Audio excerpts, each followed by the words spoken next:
is sharp, sharp. I am outside of Toka village in Guyana, and there is jasper source of stone, as well as some quartz that exists up in these mountains. And myself, Marissa, some of the village, some members of the Guyana Tourism Board, we're actually looking for the source stone that exists in this area, trying to put a connection to the indigenous people here when they made their polished axes and adzes, knapping stone for projectile points, spearheads, drills, so on and so forth. We were right on the other side of this mountain, and we're walking around the front. On the very tip top, according to the hunters in this area, there's a large deposit of jasper, red jasper. And over time, it's broken down and it's deposited in the creeks and into some of the lower fields. And on this mountain, we're finding lots of quartz, remnants of quartz that they would also use. We found a couple big flakes of some jasper, and as they burn their fields, have charring on them, just from their, current era burning. But we're still able to locate some of the source stone that their ancestors would have used 10,000, 12, 13,000 years ago. We're finding little bits of that history all throughout this area, trying to piece together for the people in Toka village, how do they use stone tools, and can they still get to the sources of stone? Because I've been spending the past couple of days teaching them different knapping skills, how to do some flake removal, so they can bring back that tradition into their culture and start applying it in their days going forward. It's just a rainy day, but we're making headway. Yesterday we spent some hours with the community showing them different stone reduction techniques, some of their own kind of points. They pulled up some of their own axes and adzes that they've found during the farming phases of cassava. And now we're trying to track down the source stone, and we're kind of going off of local history, past word of mouth, things hunters have seen while out there in the bush. We're narrowing it down.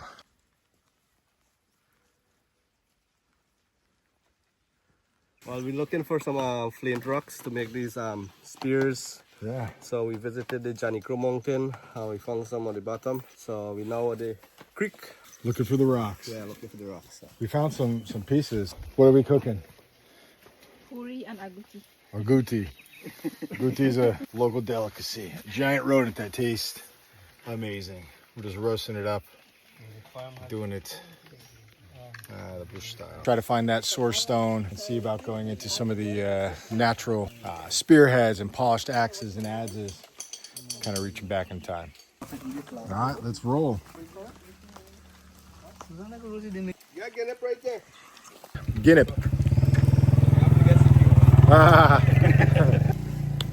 Tastes like a lemon. Citrus. A little bit of sugar.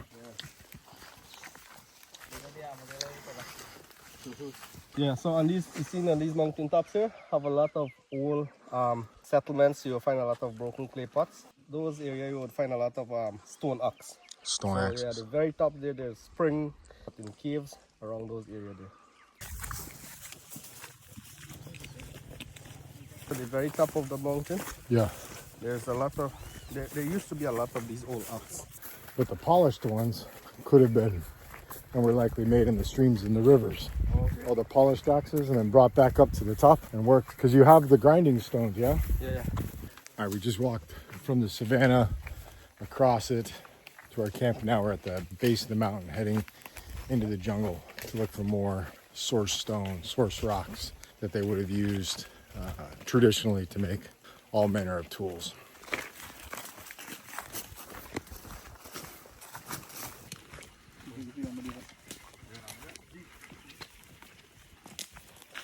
Yeah, this is good creek.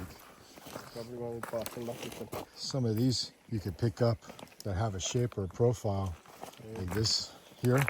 Start rubbing that into an axe. Any one of these, If you're going to use something, you don't want to start with this, but you start with that right there. Find something that nature's already kind of broken and created. Yeah. Oh, that's good. See that? That's definitely some chert. Put that in the bag, or put it here and we can collect it on the way back. That's good. Rivers and streams, it's a funneling point for all stone. It likes to roll downhill, break off from the source.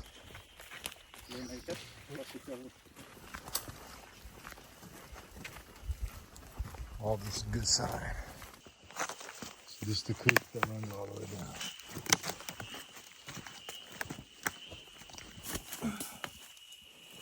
Get a decent hammerstone. It's got a little ting. flakes.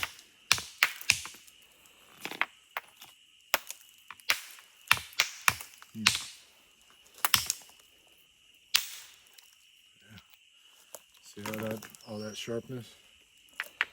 If we could pull them off one after another, yeah, that's good. That will work. Let's put that in the bag. Now you got to start carrying it. That's a good hammerstone. That's the best one. Keep the hammerstone. Always keep the hammerstones. What's this?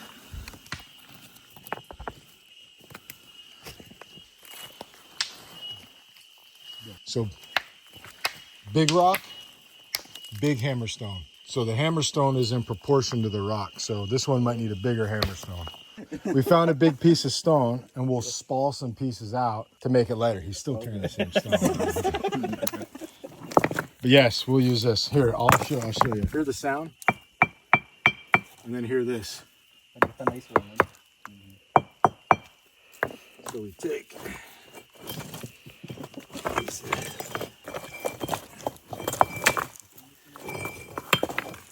bush die, no problem.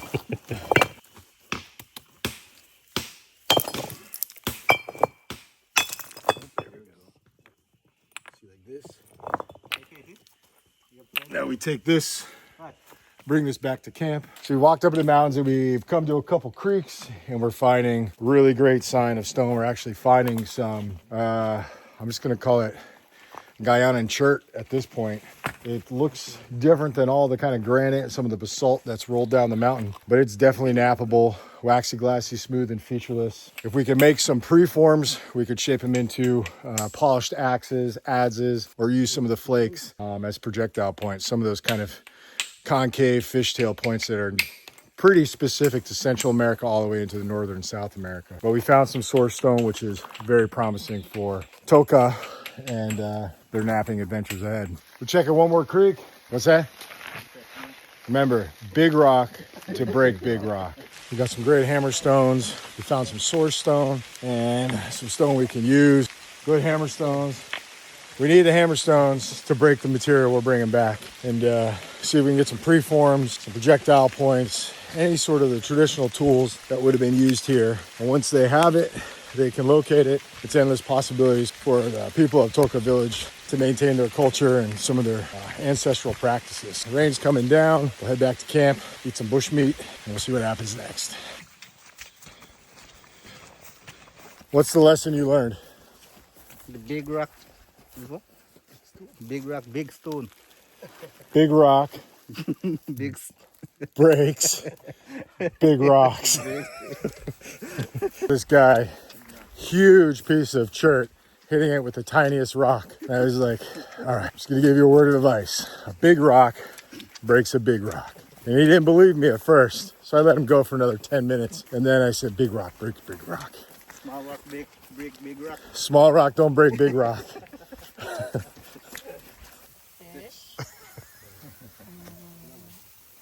Aguti. Aguti, tasso, And calabrese. Beautiful presentation.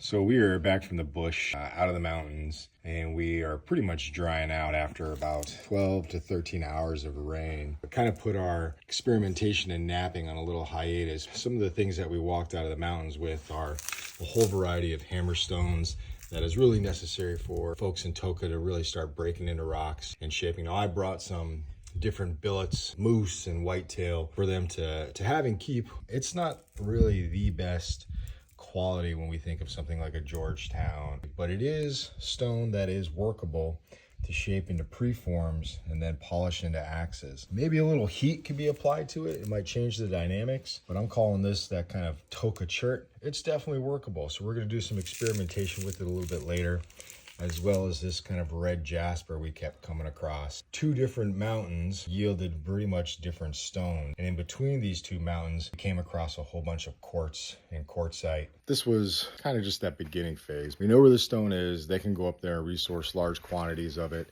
Bottom line, we found it. We know there's more areas in and around the mountains you kind of see behind me. Now they know what to look for. Looking for that waxy, glassy, smooth, featureless stone, as well as a stone that breaks into conchoidal fracture. They can use the hammer stones, they can use the billets, and really start connecting with their ancient ancestors and how they went about making stone tools. How long have you lived in Toka? All your life? I live in Toka from a small boy. From a small boy. Okay. I complete 60 years. You come from far, you gotta talk to the tuition, whether you want to settle down here, of course, but you gotta spend 3 years here before you become a citizen of Toka. Before you become a citizen of Toka. Yes. So if Missy and I moved here, we lived here for 3 years, we're officially members of Toka Village. Yeah, become a citizen. We did a good walk yesterday. We found some stones, Okay. which was good, which is one of the things we were looking for. All these could be turned into spears, projectile points, things like that. As I look at my rock, I have a top and I have a bottom, and they're interchangeable. So this could be the top, this could be the top. And I imagine a line that goes right through the middle. I want to remove stone from the top and remove stone from the bottom. Not hitting it straight up and down, but by hitting it at an angle. When I hit it at an angle, I can pull off those flakes. I didn't go like this. It's sharp. Yeah, this is what your people would have used real quick to open that kind skin a cow. Well, even before cows, capybara, tapir, any of those things. So we could work this into a rough axe, and then we would go and polish it. So all your ancestors would have found pieces of stone that are breakable like this, and then rub them into those axe shapes. Most of these is like this here. Real easy. Yeah, some of it very, very, very similar. Yeah, There you go. Look at the flake. Good piece. We want to try to follow these ridges because this is where the flake wants to travel. There you go. Good piece. So we see how this is starting to form that rough axe profile. This is how your ancestors would make it. They'd get a rough knapping like this, and then we bring it down to the river, and we would grind it and grind it. Yep. Hit it. There you go. Good. Nice. Look at that. There you go. Yeah.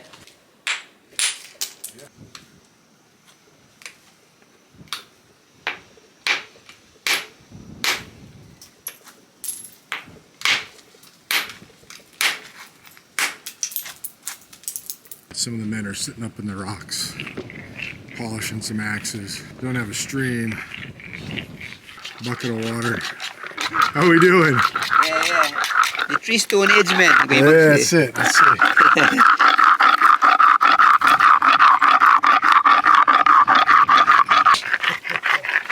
So I just started on his. You start to show them. You try to get smooth, you know? Yeah, see? It's definitely getting smooth. Yeah, but you gotta get the sentence for 3 days. Yeah.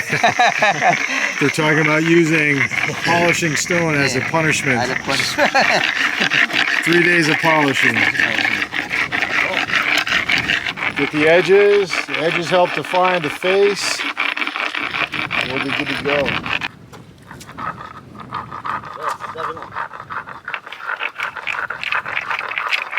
So we're coming to a close of the day. Guys are just finishing their stones. Probably going to take a couple of days, but so far it's been a pretty amazing venture to expose the people of Toka Village to essentially how their ancestors used to make knap tools as far as arrow points, spearheads, as well as polished tools like axes and adze. We have found different types of stone going forward. They have the ability to kind of recreate their ancestral tools. They know it takes a process. They know working stone is a lengthy process, but they're willing to put in the time, and it's going to be pretty amazing for them going forward in the future.